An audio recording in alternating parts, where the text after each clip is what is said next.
BJP इस election में हार रही है। गरीब को एक पैसा भी नहीं दिया।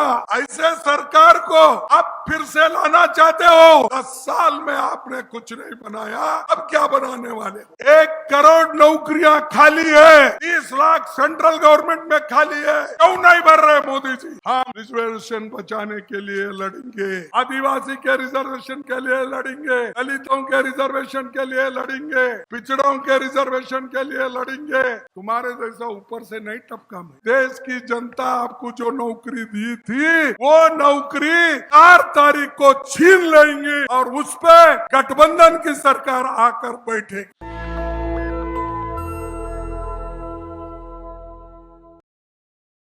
यही मोदी जी की एक बात थी, इस एपीएमसीज को निकालकर इसको कमजोर करके वो बड़े बड़े अमीर लोगों के हाथ में इस मंडी को सौंपना चाहते थे और खेती को बढ़ावा देने के बजाय कॉरपोरेट लोगों को वो हस्तांतर करना चाहते थे। इसीलिए तो हमने इसके बारे में लड़ाई की और मैं पंजाब के लोगों को धन्यवाद देता हूं। उन्होंने हिम्मत के साथ कईयों दिन तक लड़के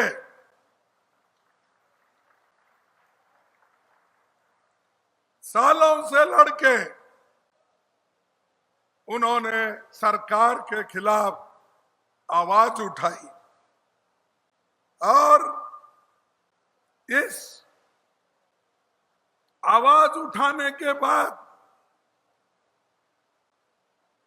3 काले कानून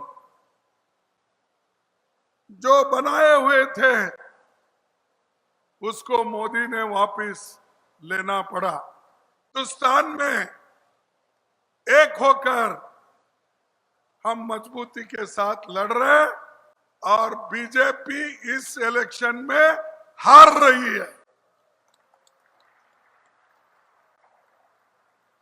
मेरी बहन कौर ये जीत रही है, बड़े मार्जिन के साथ जीत रही है।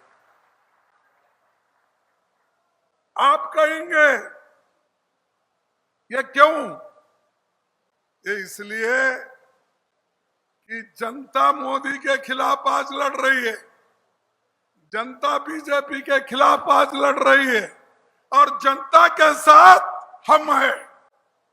जनता के साथ हम रहने से उसको और भी मजबूती आई है। हमारे किसान जब दिल्ली आना चाहते थे अपने डिमांड को लेके, तब बीजेपी सरकार बॉर्डर पे रोक दी, खाना पीना बंद, धूप, ठंडी, बरसात, इसमें बैठ के सैकड़ों दिन बैठे।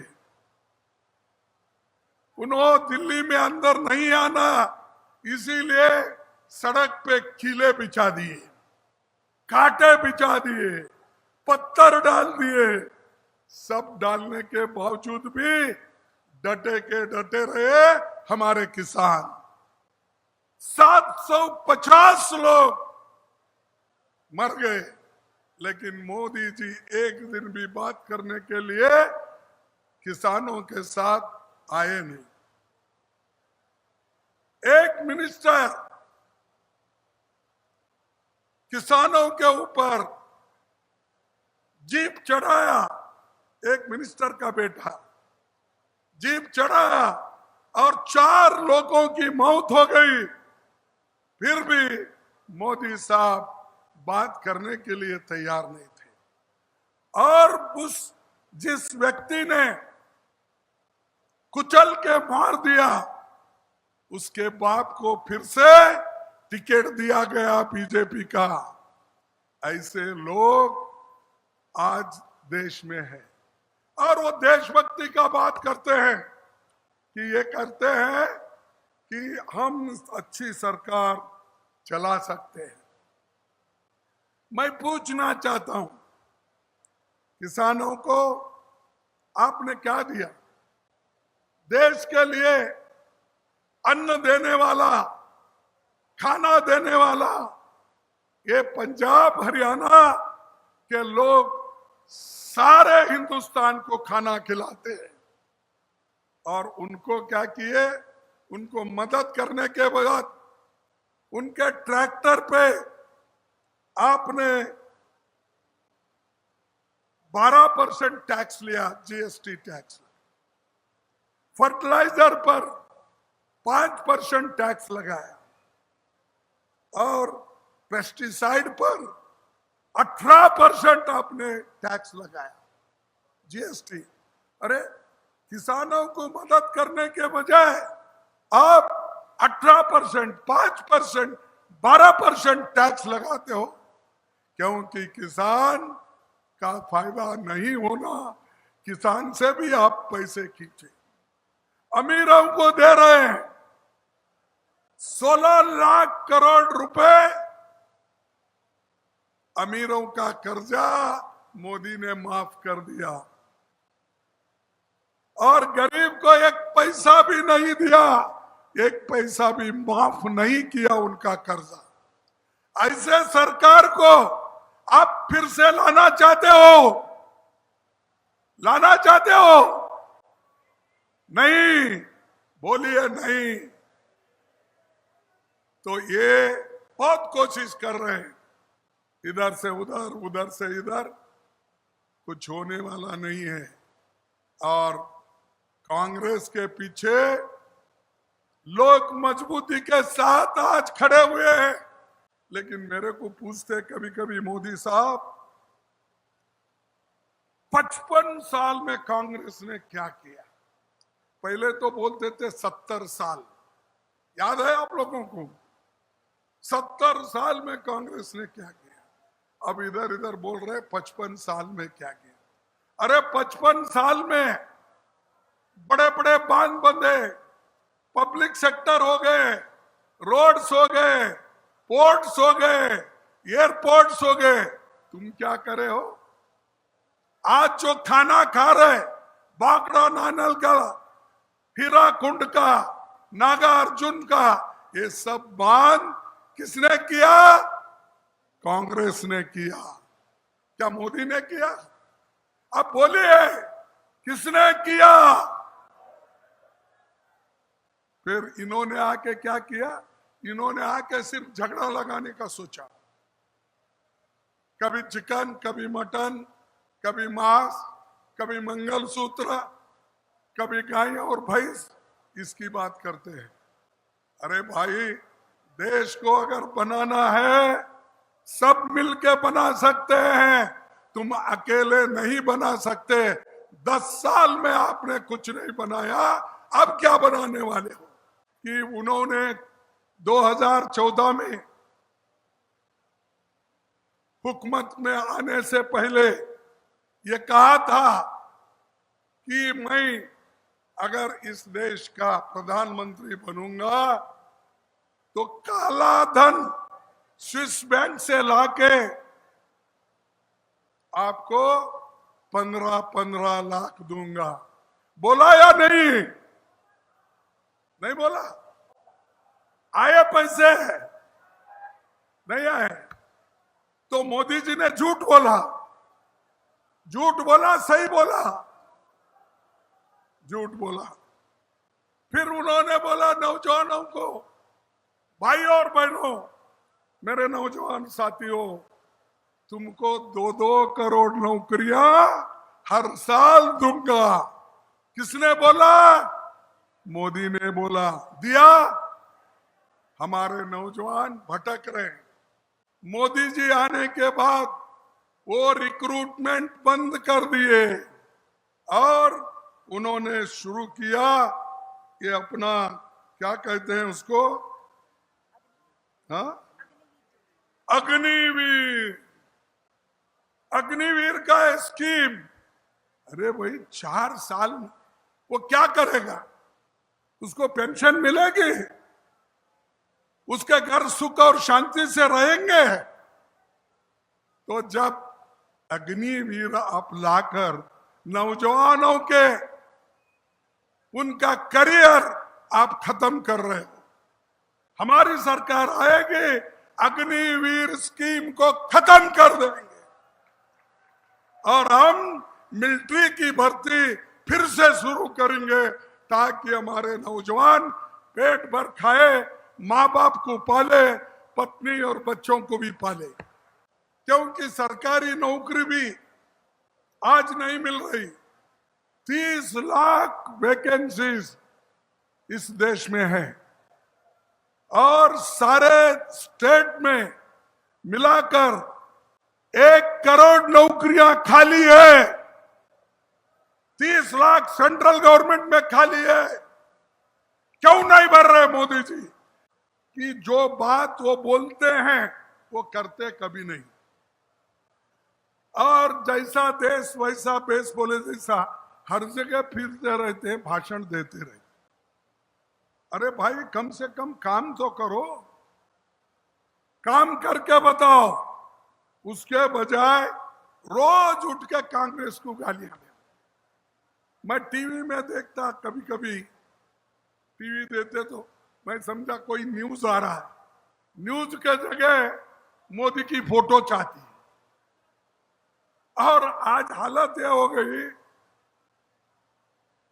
मोदी जी भगवान का नाम कम लेते हैं, कांग्रेस का नाम ज्यादा लेते हैं, राहुल जी का नाम ज्यादा लेते हैं और हमको रोज उठ के गालियां देते हैं। शायद वो अगर इतने सुबह उठ के भगवान का भजन करते, भगवान का नाम लेते, अच्छा होता था। लेकिन हमको गालियां दे दे दे कर आज वो परेशान है। हर जगह फिर रहे, गली से दिल्ली तक कांग्रेस के खिलाफ बोलना। लेकिन हम लोग उनके गालियों से डरने वाले नहीं। और ऐसे लोग हमको कितना भी डराने की कोशिश करेंगे, हम कभी झुकेंगे नहीं। और पंजाब के लोगों ने हमको दिखाया है, आप झुकना नहीं, सर कटे तो भी आप वैसा ही ठहरना। ये हमने पंजाब के लोगों से सीखा। आपकी 56 इंच छाती पंजाब में नहीं चलने वाली है। और आप लोगों को कहते हो कि कांग्रेस देश को बर्बाद की। अरे, देश के संविधान को किसने लिखा? बोलिए आप, देश के संविधान को किसने लिखा? डॉक्टर बाबा साहब अम्बेडकर ने लिखा। एक दलित, गरीब, पिछड़ा हुआ इंसान को महात्मा गांधी जी और जवाहरलाल नेहरू जी ने एक उनको लिखने के लिए उन्होंने कहा, और उनका जो संविधान है उसको बचाने का काम हमारा है। जितने भी रिजर्वेशंस है, हम रिजर्वेशन बचाने के लिए लड़ेंगे। आदिवासी के रिजर्वेशन के लिए लड़ेंगे, दलितों के रिजर्वेशन के लिए लड़ेंगे, पिछड़ों के रिजर्वेशन के लिए लड़ेंगे। और जो आम पब्लिक है, उनके जो बुनियादी हक है, उस हकूक को भी कोई छेड़ना नहीं, उसके लिए भी हम लड़ेंगे। ये हमारा वादा है। और जब वो कहते हैं कि आजकल राहुल गांधी जी पे बड़े अटैक करते, शहजादे शहजादे बोलते रहते। अरे, शहजादे शहजादे बोल के उनको छिड़ाने के बजाय आप क्या है बोलिए, आप क्या कमे? आप तो आज ऐसे हैं, घंटे को एक जैकेट चेंज करते, 1 घंटे को एक शर्ट चेंज करते हो, जहां गए वहां का बेस लगाते हो, जहां का जहां गए वहां का गमछा पहन लेके वोट के लिए दिखावा करते हैं। हम वैसे नहीं, हम जैसे हैं वैसे ही है।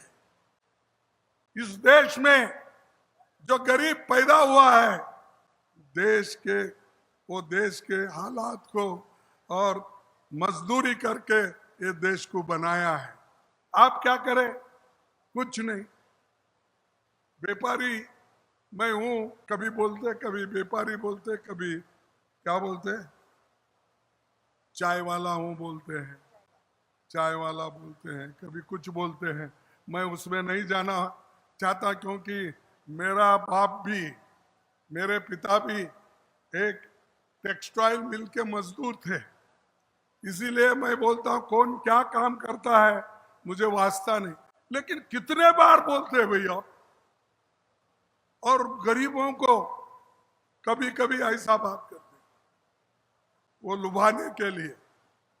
मैं मेरे माता और बहनों को चूल्हे के सामने जब बैठती है, लकड़ी जलाती है, उपला जलाती है, तब उसके धुएं से उसके आंखों में से पानी निकलता है।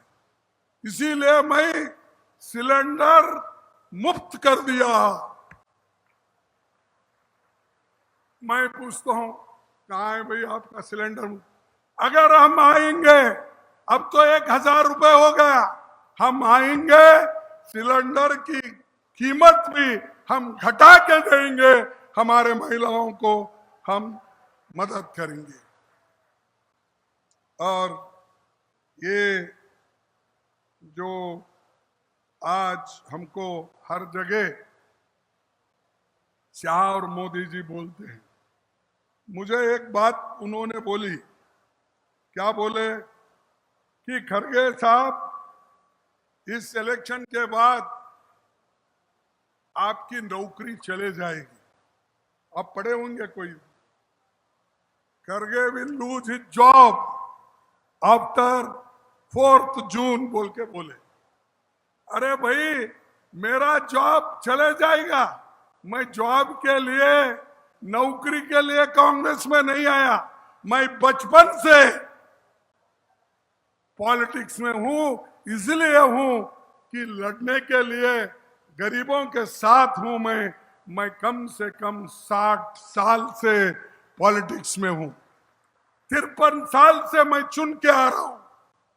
तुम्हारे जैसा ऊपर से नहीं टपका मैं। मेरी नौकरी कहीं जाने वाली नहीं है। आपकी नौकरी जाने वाली है 4 तारीख को।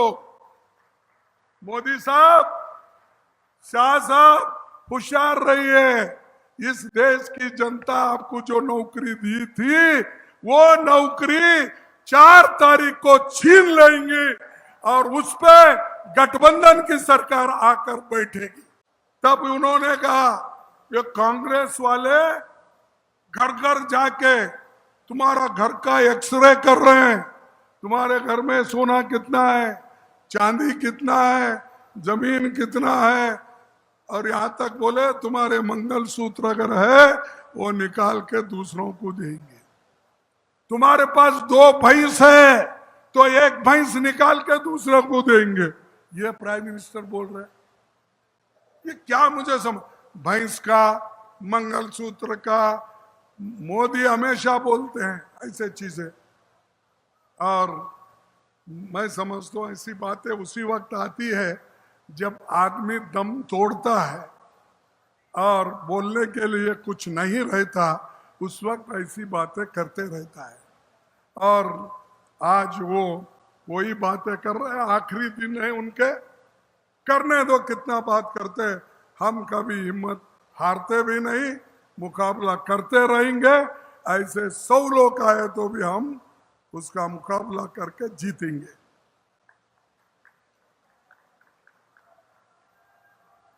चलेंगे।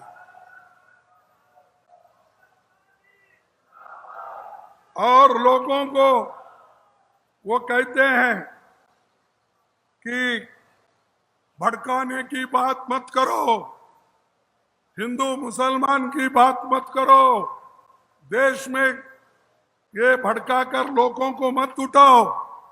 मोदी जी बोलते हैं, लेकिन वो हमेशा यही बात करते हैं, हिंदू मुसलमान, गाय भैंस, मटन चिकन, यही बात करते हैं और कभी भी गरीबों के तरफ वो देखे नहीं। आज शेड्यूल कास्ट के बच्चों को स्कॉलरशिप नहीं मिल रहा, उनको जॉब नहीं मिल रहे। क्यों? कि देश में 1 करोड़ नौकरियां हैं, सेंट्रल गवर्नमेंट में 30 लाख नौकरियां हैं, लेकिन किसी गरीब के लिए उनके दरवाजे खुले नहीं हुए।